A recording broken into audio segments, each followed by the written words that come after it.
s'est rendu dans un établissement situé à Andrézy, dans les Yvelines. À ses côtés, sa successeur au ministère de l'Éducation nationale, Amélie Oudéa-Castéra, également en charge des sports. Louis Sallet, vous avez suivi cette visite pour Europe 1. Le chef du gouvernement a voulu prouver qu'il n'abandonnait pas l'école.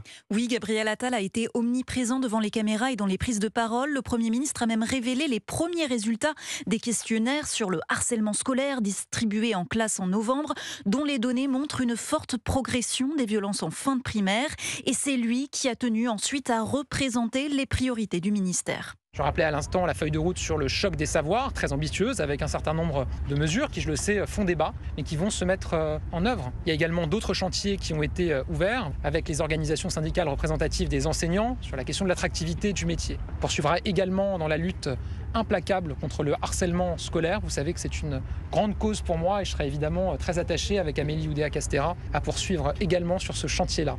Selon son entourage, le Premier ministre souhaite continuer à braquer les projecteurs sur certains sujets liés à l'éducation depuis Matignon, au risque d'effacer la nouvelle ministre Amélie Oudéa-Castéra, qui a par ailleurs dû se justifier d'avoir choisi une école privée pour scolariser ses enfants. La frustration de ses parents, mon mari et moi, qui avons vu des paquets d'heures qui n'étaient pas sérieusement remplacées. Et à un moment, on en a eu marre. Comme des centaines de milliers de familles qui, à un moment, ont fait un choix, d'aller chercher une solution différente.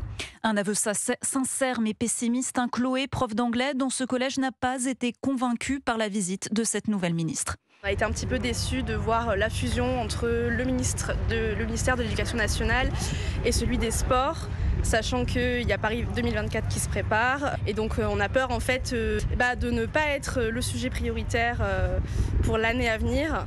Et d'autres enseignants avouent même regretter le départ de Gabriel Attal. Louis Sallet, spécialiste éducation à la rédaction d'Europe 1.